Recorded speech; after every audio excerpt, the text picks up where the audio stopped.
Olá, estudantes, tudo bem? Esta é mais uma aula do curso de Controle Clássico e eu sou o professor Denis. Nessa aula, uma aula prática, a gente vai aprender como fazer a análise, o cálculo, dos polos e zeros e como construir o mapa de polos e zeros usando a toolbox de controle do Python e uma ferramenta online para isso, ok? Então vamos lá? Bom, então nessa aula a gente vai continuar usando o Python, como a gente tem usado nas outras aulas práticas, para o estudo de sistemas de controle. A gente vai aprender como calcular os polos, os zeros de uma função de transferência, seja ela de malha aberta ou malha fechada, usando o Python. A gente vai ver também como usar ele para construir um gráfico muito importante conhecido como mapa de polos e zeros. Nós vamos escolher alguns exemplos interessantes que já foram tratados lá na aula de teoria de controle, ok? Então, aqui a gente vai dar uma revisão bem rápida sobre o que são polos e zeros. Por simplicidade, a gente vai escolher rodar o Python numa ferramenta online, no caso aqui o Google Colab. Mas fica a seu critério a ferramenta que você vai usar. Eu vou apresentar os códigos em Python aqui, e se você quiser usar um outro compilador de Python, vai funcionar do mesmo jeito, desde que você instale a biblioteca de controle. Bom, uma vantagem de usar o Python, é claro, é que ele é uma linguagem e tem muitas bibliotecas disponíveis, ok?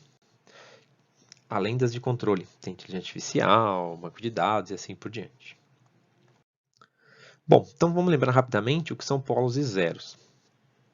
Então, polos são tudo aquilo que faz a função de transferência ir para infinito. Ou seja, como a função de transferência é, via de regra, uma razão de polinômios, aquilo que faz ela ir para infinito é quando o polinômio do denominador vai para zero. Ou seja, todo aquele valor de s que faz esse polinômio ir para zero é um polo. Então, note, aqui eu tenho o polinômio s mais 1. Que número s precisa assumir para que isso vá para zero? Então, eu tenho que fazer uma equação aqui, ó, s mais 1 igual a zero. Passo o 1 para lá, vai dar que o s do polo é igual a menos 1, certo? Quando o s for menos 1, a função de transferência vai para infinito. Já o zero é quando a função de transferência é igual a zero, é mais intuitivo, né? Então, eu pego minha função de transferência, olho o numerador para ela e pergunto, que valores de s fazem com que essa função de transferência vá para zero? Bom, no caso aqui, s mais 2, o único valor de s que faz o p de s ser zero é quando o s é igual a menos 2, ok? Simples assim, certo? Aqui um outro exemplo um pouquinho mais sofisticado, né? Nesse exemplo, os zeros vão ser igual a menos 1, porque é o único valor que faz com que essa função vá para zero. Só que eu vou ter dois polos ainda reais. Eu vou ter o polo menos 3 e o polo menos 5. Okay? Note que, por ser as raízes de um polinômio, porque eu estou igualando os polinômios a zero, essas raízes podem ser complexas também. Então, os polos e os zeros podem ser tanto reais quanto complexos. Ok? Bom, então feita essa revisão, vamos ver que comandos de Python a gente vai usar para fazer calcular os polos, os zeros e fazer o mapa. Então, o primeiro e mais importante, né, que a gente já vem usando muito, é o TF. Lembra que no Python eu preciso chamar a biblioteca antes do comando. E aí depende de como você escolhe nomeá-la. Na internet, geralmente as pessoas nomeiam como control mesmo. Então eu estou deixando aqui. Mas eu, particularmente, prefiro o CTL, porque fica mais curto. Então, no meu código vai estar escrito ctl.tf, mas depende de como você importar a biblioteca. Tá ok? Essa biblioteca usa dois vetores, um no denominador e um no numerador, para criar a função de transferência. Ok? Depois eu tenho o comando ctl.poll, ou control.poll, né, que calcula os polos. O comando ctl.zero, que calcula os zeros, simples assim. E o mais importante, ele é mais sofisticadinho aqui, é o pzmap. Então, como que o pzmap funciona? Né? O pzmap ele tem 4 argumentos. O primeiro deles é a função de transferência que eu quero calcular o mapa de polos e zeros. Né? O próximo argumento ele é uma tag que diz se vai ter o gráfico ou não. Porque é engraçado, você pode calcular o mapa e jogar numa variável o mapa, em vez de plotar ele na tela. Então, se você quiser plotar o que a gente quer, você tem que escrever 1. Okay? O próximo tag diz se vai ter um grid. Mas lembra que esse grid geralmente vem em escala polar e polui bastante o gráfico. Então, sugiro que você comece com 0 e depois, se quiser, trocar para 1 para ver como fica. Tá bom? E por fim, você pode colocar uma string que vai ser colocada no título do gráfico. Isso é muito útil, não é? Então você consegue colocar lá diagrama PZ de PDS, por exemplo, ou coisa do tipo, tá bom? Ou o título que você preferir. Então vamos ver o código completo usando essas funções? Tá aqui, ó. Então, lembra que para poder trabalhar com toolbox de controle do Python, eu preciso importar a NumPy e a Matplotlib. E aí depois eu importo a biblioteca control. Eu chamei como CTL, mas você pode não colocar esse sctl aqui. Se você parar o seu comando aqui, é só escrever control na frente de cada uma das funções, ok? Muito bem. Depois disso, né, se você quiser colocar um comentário da hashtag, ó, esse comando cria a função de transferência. Então, se eu quero o polinômio s mais 2, eu vou do mais significativo para o menos significativo. Ó. Então, é s ao quadrado, s a primeira, que no caso aqui é s elevado a 1, uma vezes s elevado a 1, mais duas vezes s elevado a 0, certo? É só dar uma olhada, é só comparar aqui. Esse caso, esse. A gente já usou bastante essa função nas aulas anteriores também, tá bom? Dê uma olhada nas aulas anteriores aqui da playlist que tratam de Python. Em seguida, eu pedi para mostrar a função de transferência, é uma opcional, se não quiser mostrar não precisa, mas é bom olhar para ver se o que você acha que digitou é o que o Python entendeu. E aí depois você usa os comandos novos, né? O ctl.poll e .0, joga numa variável. Eu escolhi chamar de psma e zsma, ok? Então, um vai calcular os polos e outro os zeros. Aqui eu vou usar para mostrar, então eu uso um print para mostrar o valor dessas duas variáveis. E aqui você põe a string que você quiser, eu coloquei polos e zeros. E depois você vai fazer o diagrama de polos e zeros. Então, eu escolhi colocar o plt.figure para criar uma figura nova e ter certeza que não vai subscrever numa figura antiga. Mas nesse caso, se você usar só esse código como ele está, esse comando não vai mudar nada, não precisa usar ele não. Aí depois vem aquele comando que a gente já falou, o pzmap. Então aqui vem a função de transferência, eu quero o gráfico, não quero o grid e quero que o título seja esse, ok? Bom, vamos ver como é que foi o resultado. Depois de rodar, ele vai escrever ali a função de transferência, então ft igual a s mais 2 dividido por s mais 1, ok? E vai escrever quem são os polos e os zeros, ó, bateu, certo? O polo é menos 1, o zero é menos 2. E o diagrama de polos e zeros está aqui, ok? Muito bem. Vamos ver um segundo exemplo agora, em que a função de transferência é aquela um pouquinho mais sofisticada, certo? Então, nesse segundo exemplo, ó, eu vou definir desse jeito, eu vou escrever a função como s ao quadrado, o denominador, né? Mais 8 vezes s mais 15, ok? Que é a mesma coisa que fazer essa daqui, só que multiplicando, né? E aí, a função de transferência fica desse jeito e os polos e os zeros batem certinho. Quando eu pedir o diagrama, de novo está aqui o meu título, né? E aí ele coloca lá o zero no menos 1 e os polos no menos 3 e no menos 5, ok? Muito bem. Como último exemplo, para seguir também o que está na aula de teoria, vamos pegar um mais completo, em que eu tenho tanto a função de transferência quanto a entrada. E quero saber os polos e zeros da saída, não mais da planta, ok? Então, como a minha entrada é um degrau, ele vai colocar um polo no zero, porque a transformada de Laplace do degrau é 1 sobre s, certo? Então, isso vai implicar um polo em cheio no zero ali, tá bom? Então, eu tenho essa entrada, que passa por essa função de transferência, e se torna essa saída aqui. É só o produto, simples, né? Muito bem, então como a gente faz isso no código? Então, vamos criar as duas, né? A gente cria a entrada, cria a saída e multiplica uma pela outra, tá vendo? Não tem segredo. Depois, eu vou imprimir só a função de transferência de resultado.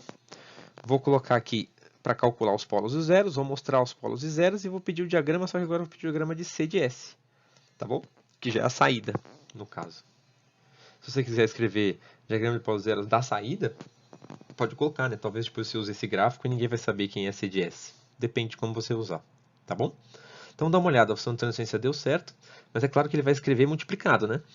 S vezes S mais 1 dá S ao quadrado mais S, tá bom? Os polos estão aqui, ó, menos 1 e 0, e os zeros estão aqui, menos 2. Então tem um zero, um polo que veio do degrau, que é esse zero aqui, e um polo que vem da planta, que é esse menos 1, tá bom? Entenderam? Então vamos ver como fazer essas simulações do Python usando o Google Colab. Então abra o seu navegador de preferência, aqui eu vou usar o Chrome, não é? E a gente vai abrir o Google Colab, como tem feito nas aulas anteriores. Procura lá Google Colab. Se você quiser, você pode usar direto essa tag aqui, ó, www, https, né? Dois pontos, //, não tem o www, Google Colab, colab.research. Dessa vez, em vez de copiar e colar um código de um Google Colab zerado, eu vou partir de um que eu já tenho. Mas se não, você faz um novo notebook e vai acrescentando. É simples, tá bom? Não tem segredo não. Então, ó, eu vou partir desse daqui, para vocês verem como ele funciona, e para que vocês vejam que você precisa rodar essa instalação da biblioteca de controle toda vez que você for usar. Então, ó, o nosso exemplo que está ali, só que já está por exemplo 2. Eu deixei comentado o exemplo 1 aqui. Então a gente pode rodar os dois. Eu vou tentar rodar ele diretamente para que vocês vejam o que acontece. Então ele está pensando aqui, está tentando rodar e não deu certo. Tá vendo? Ó? Ele não soube importar a biblioteca control. Ele deu erro nisso. Ó. Então, no módulo control encontrado. Se você tiver esse erro é porque você esqueceu desse comando antes. Então vai lá, digita pip install control e roda. Ok? Você precisa instalar toda vez que você abrir o Google Colab e toda vez que você abrir um notebook novo, certo? Espere ele instalar, ó, SUSE for instalado. Agora eu vou rodar o mesmo código, ó, não vou mudar nada. E dessa vez vai funcionar, porque está instalada a biblioteca e ele consegue importar, ok? Então, vou fazer na ordem inversa, né? Já estava descomentado aqui o exemplo 2. Então, note, ó, ele imprimiu a função de transferência, imprimiu os polos, imprimiu os zeros e fez o diagrama de polos e zeros, ó, como ficou bonitinho. Tá vendo? Bacana, né? Agora eu vou trocar. Então vou fazer o exemplo 1. Você não precisa fazer um novo código, copiar em um novo lugar. Basta que você troque aqui e rode de novo. Ele vai rodar para a nova função de transferência, que agora é uma função de transferência mais simples, não é isso? E vai colocar, ó, eu tenho um polo aqui agora só no -1 e um 0 no -2. Ó. Então um polo no -1 e um 0 no -2. Tá bom? Não tem segredo, certo? Vamos fazer mais um pequeno experimento aqui, ó, e ver se a gente consegue mudar a posição desses polos, alterando o polinômio do denominador. Então, eu vou colocar aqui, em vez de 15, -15. Vamos ver o que isso vai fazer com os nossos polos. Onde eles vão ir parar. Ó, agora, eu tenho um polo aqui e um polo aqui. Tá vendo? O 0 não mudou, ele continuou no -1, não alterou nada. Mas eu mudei muito o polinômio que fica ali no denominador e isso afetou os polos, tá vendo? Simples, né? Não tem segredo, tá bom? O próximo exemplo que a gente vai fazer aqui é pegar esse exemplo mais simples e rodar ele já com uma saída, já olhando com a saída, certo? Então vamos lá. Ó, nesse caso eu tenho o PS, o RS e o CDS, como foi mostrado na apresentação. Então, já está colado aqui, e olha que interessante que é o Google Colab, né? Você pode já deixar todos os seus códigos separados, ou comentar numa parte se você quiser. Tá vendo? A função de transferência completa é o degrau vezes a função de transferência, e aí ele vai colocar os três polos, o polo do degrau, os três polos não, né? Os três pontos, os dois polos, né? O polo do degrau e o polo da função de transferência, e o zero da função de transferência, tá bom? Interessante. Agora, uma coisa mais legal é poder começar a entender que diferença faz esses polos para o comportamento do meu sistema. Então, depois de calcular os polos, que termina aqui, você pode colocar a resposta ao degrau se você quiser. Aqui é importante ter o plt.figure para que ele construa as duas figuras, tá bom? Vamos rodar então? Esse código vai aparecer lá para vocês na apresentação, fiquem tranquilos. Ó, então aqui ele faz a função de transferência, os polos, os zeros, tudo que a gente já tinha, mas no final ele mostra o comportamento. Note que como eu tenho um 0 no -2, um 0 e esse 0 vale -2, esse 0 aqui faz com que esse sistema tenha esse comportamento muito diferente, né? No instante 0, ele não parte do 0, ele parte do 1. E ele vai estabilizar no 2. Tá vendo como é interessante? Vamos fazer o seguinte, vamos eliminar esse 0 da função de transferência. Vamos trocar o polinômio inicial aqui da função de transferência por 1. Simplesmente 1, ok? Isso vai fazer com que eu não tenha zeros nessa função de transferência. Ó, não tem zeros mais, tá vendo? Eu só tenho os dois polos, o do 0 e o do -1. E aí o comportamento fica aquilo que a gente está acostumado, tá vendo? Ele parte do 0 e converge para o 1, tá bom? Estabiliza no 1. Então note que basicamente é isso, né? Esse 0 muda esse comportamento nesse sentido, mas ele não faz o sistema divergir ou convergir, ok? Então vamos voltar para